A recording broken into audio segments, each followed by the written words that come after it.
is this other unseen hand that knows absolutely what consciousness is,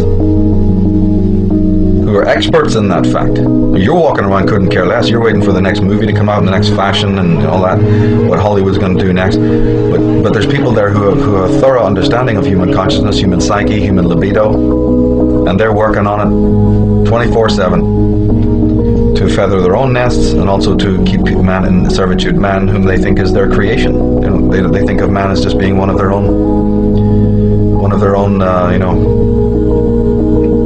like somebody treats a pet. If you actually watch how people mostly treat their pets, when you really watch it, you'll find that the pet is a slave.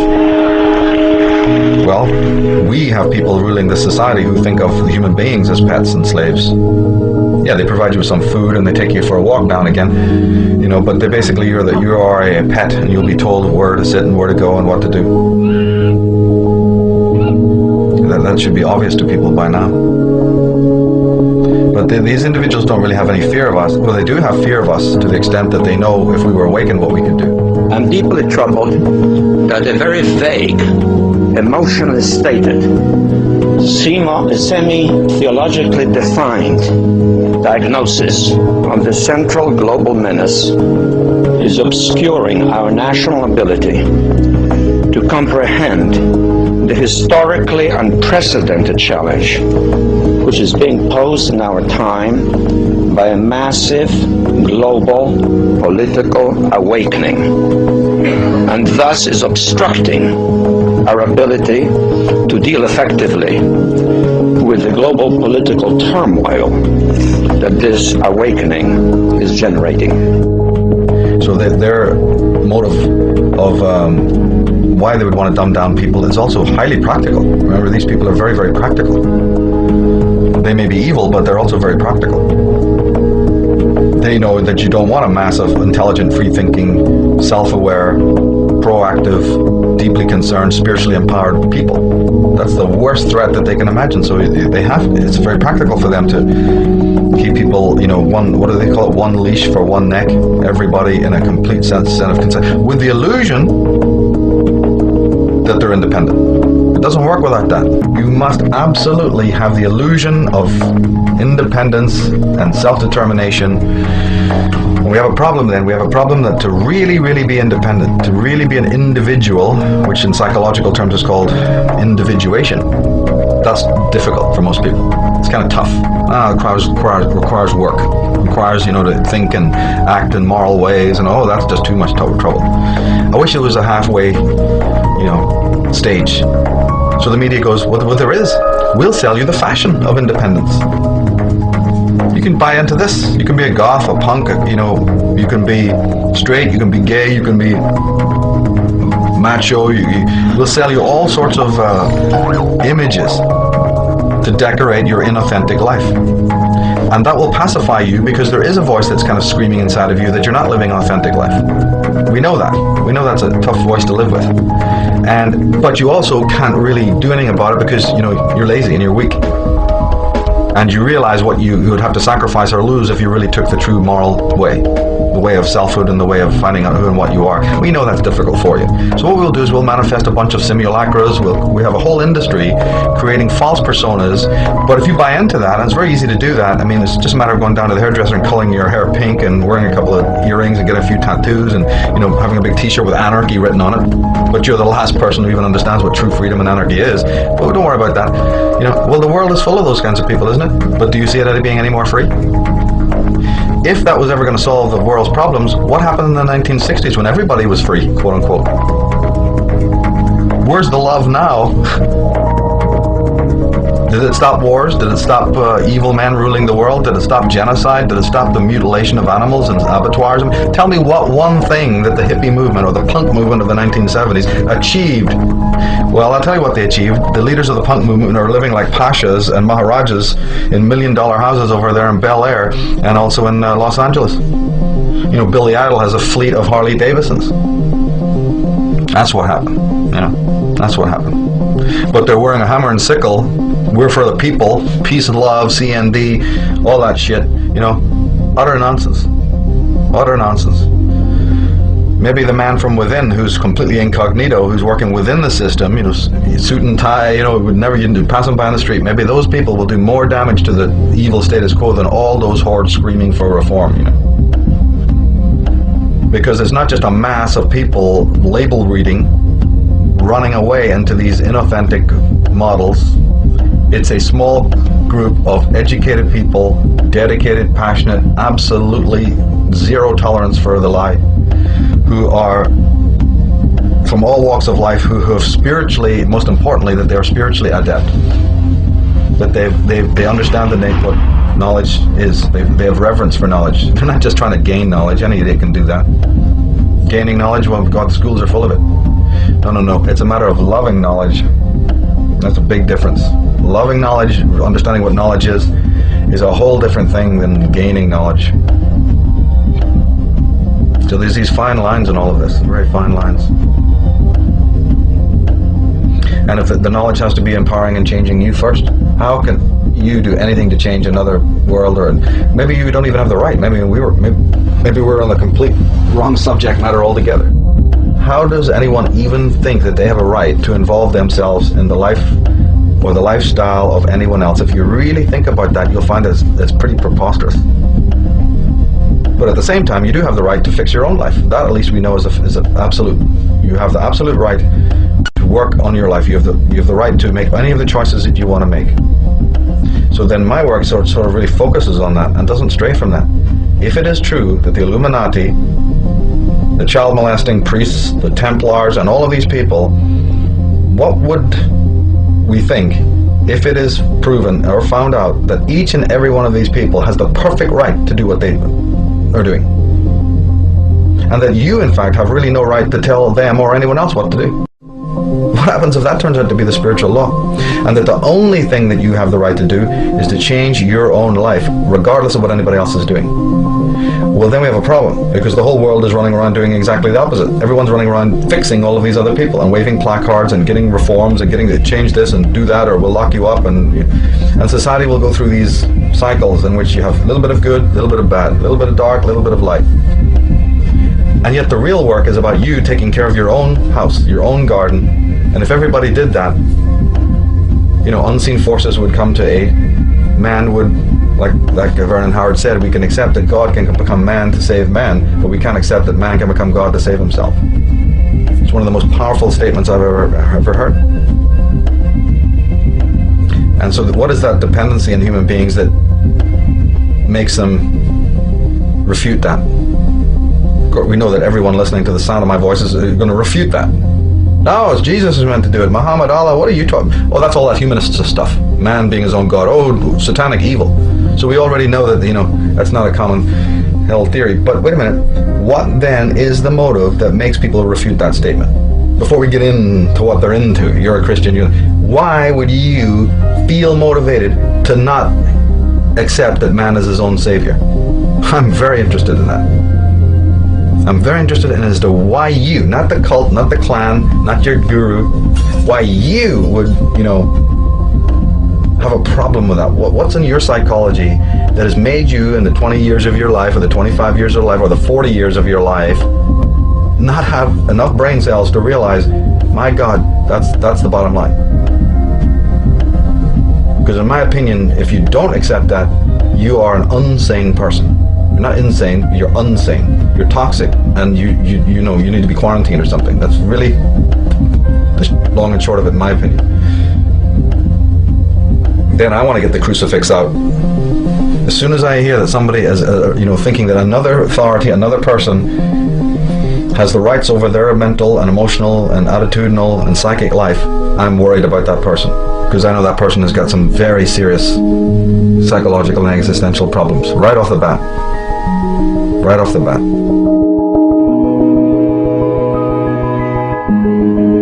Then that person is going to be, a herd, part of some herd, or will be a controller of a herd, or will be manipulated by the herd, or whatever you want to call it.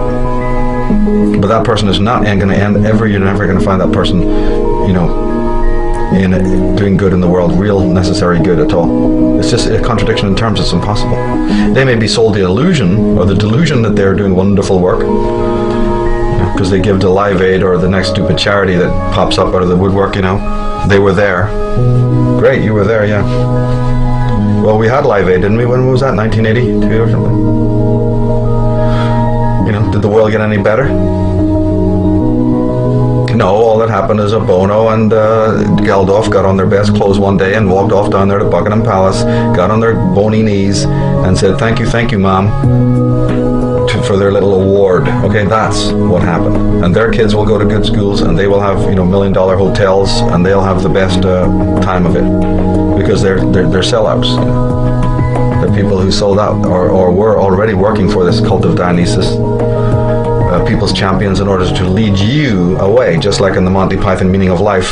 Follow Andre, the waiter. He's got something to show you, so you go up down some streets, Over here. up some alleyways, Come on. through a bunch of parks, take you on a 15-minute tour Nearly there now. to show you something. See that? It leaves you up in an empty field. Much of a philosophy, I know.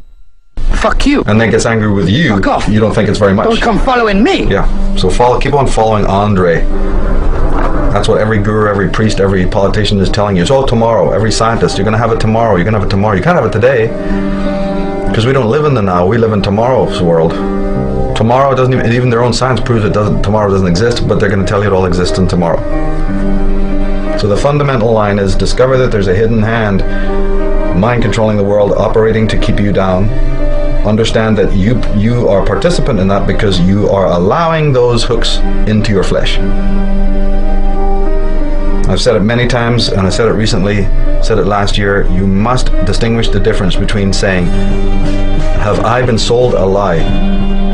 And the difference between, yeah, but have I bought a lie? Because there's all the difference in the world attitudinally between those two statements. You are being sold a lie. But that's the perfect right of that salesman to sell you a lie. The universal force doesn't care about that. Universal force's judgment, field is not really operating on that frequency at all. The judgment field, the whole spiritual ball of wax begins based on whether or not you bought that lie. That's the clause, that's the nuance, that's the difference. It's a no different a rule than anything that applies when you're shopping downtown. I can't even think of how it would be different. This person prefers Gucci over, Versace. This person likes the Levi's over Wrangler. They have the right to sell you whatever they feel like. They have the right to even believe what they feel like. Somebody likes cappuccino, somebody else likes latte, mocha, right? Choice must be there. The decision is yours.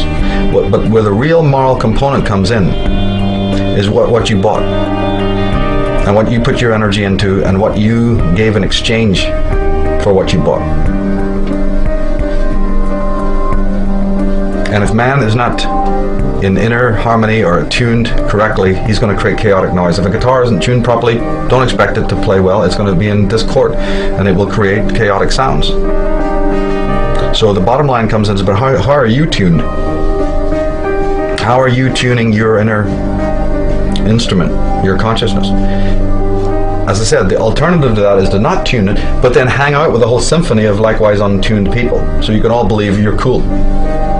In fact, you can say, no, this is a radical new form of avant-garde music we're playing here. It's real hip, it's real cool, all this chaos. In fact, this chaos is really true. This chaos is the ultimate form of music. But that's just you mind controlling yourself into believing that your chaos is order. And unfortunately, there are very toxic people in the world who don't like order. They want chaos because they feel good in that chaos, and you're providing it for them.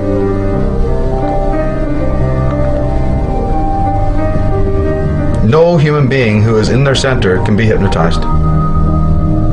That's what needs to be remembered. No human being who is in their center, who is being guided, who is close to their intuition, who's a sharp critical apparatus, who's got a sharp sense of judgment, can ever be manipulated. Not for any permanent or lasting length of time. They can be diluted temporarily perhaps, but it's like a muscle you have to keep on working on, a muscle you have to keep on sharpening, like anything. And I really believe that a lot of the obstacles and challenges and tragedies that are occurring in the world, that's what this for. This is the grinder. This is the thing that's sharpening the blades of intelligent people. You know, you have to have friction. I'm sorry, it just happens. You can't sharpen an axe or a beautiful blade without that grinder, without that sharpening apparatus and the friction that's caused in the mechanics of that. So it's the same way with sharpening consciousness. You must have this whetstone of the world in order to sharpen your mind and sharpen your consciousness, so that you come to see, you know, some of the meaning in all of this.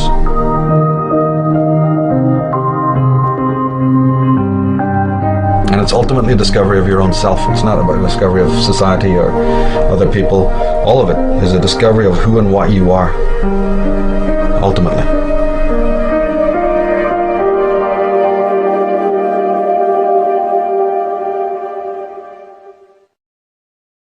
See, we come back to this comment or this quote at the back of Jim Keith's Mass Control. The first sentence was, "Here stands the new man." And this ties into my work on 2012. You know, and looking at just one other theory that might explain, because the generally held consensus is, you know, that 2012 will signal the end of the world. Obviously that's not going to happen, but it's not the end of the world, it's the end of man's world. It's the end of one cycle of experience. This is what I keep emphasizing, you know, it's that it's lunatic to think you can ever negatively affect nature or time or even the planet Earth to that extent. But what you can change is your own lifestyle, the lifestyle you've grown accustomed to politically, economically, religiously, psychologically. See, from an astrological point of view, and if you tie in astrology with psychology, you get this concept about the death of the ego, that the ego of man's inner light, his inner sun, is finite. It has a finite life cycle, as a matter of fact. This is very much brought out in the Vedas, but it's also brought out in astrology with the 12 houses of the zodiac representing the 12 cycles, the 12 seasons of consciousness. Well, we happen to be in the very last degrees of the last sign of the zodiac, opening a whole, you know, subject connecting to the mortality, fatality of the ego itself. And that could this cycle be either the beginning or the ending cycle of this one phase of ego life. Doesn't mean that another type of ego life won't manifest tomorrow. All the gods are born out of the waters again, you know, return to chaos, or then arises a newborn type of consciousness. But the fact of the matter is that predictions of tomorrow don't interest me. What interests me is what's happening now. What is the climate that's happening now? But even leaving that aside, whether or not the ego is going to die, or whether or not there is this life cycle in consciousness, which I personally do believe, the whole new man concept, or also what some scholars have called the post-human world, maybe that's it. Maybe that's what also we need to be paying attention to, that are we hurtling towards a time of apocalypse because the controllers or the people who think of us as their creations are actually going to move in themselves to another phase of life, another cycle of life, one that involves, you know, the organic computer or a more mechanical type of mind. The mind is quite capable of operating mechanically. The brain, as I said, after all, is programmed by the outside world. It's nothing more than a glorified computer. But so could the end of history, or the end of man's history around about 2012 be this? The opening or the initiation, the inauguration of a post-human world in which man and computer, you know, the cyborg is born. People might laugh at that, but if you have the eyes to see it, what is it that really makes a person human as opposed to a machine? What are people doing with their emotions right now? Are people happy and adjusted emotionally? Are people even looking at their emotions? Do people even understand what emotion is? Or the subtle differences between emotion and sensation, you see? Are people dealing with the dark side of their content, or are they acting out in dysfunctional ways? Are they locked in dependent-based codependent relationships Are they enslaving other people to their belief systems? Are they power tripping? Which one of these is it, you see? Well, sadly, it's all the latter.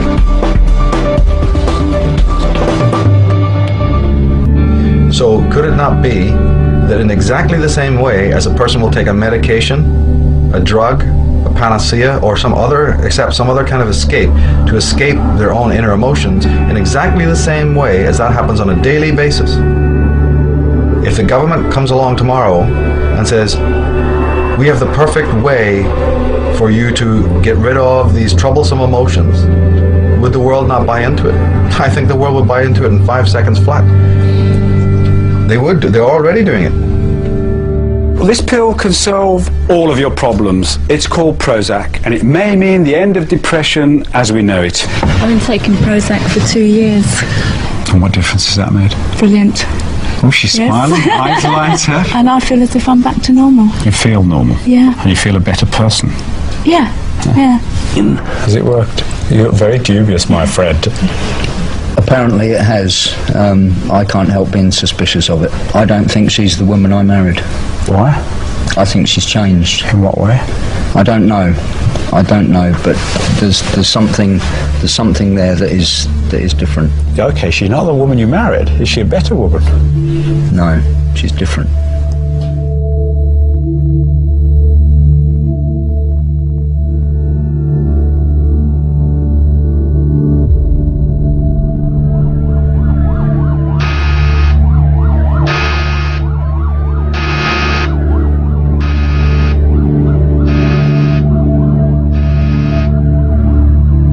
Medication, the prescription drugs are on the skyrocketing. Illicit drugs, of course. The climate of debauch, the feeling of disgruntlement and utterly alienated feelings, you see, of these mutilated teens who don't meet any wise grandparents, who are latchkey children, you see, who never see their parents. They grow up on fast foods and popcorn and the television.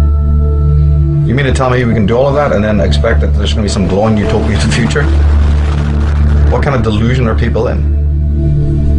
Nature is being toppled every 5 minutes to put new buildings and apartments, that whole contradiction of then you cut down the trees and then you name the streets after them.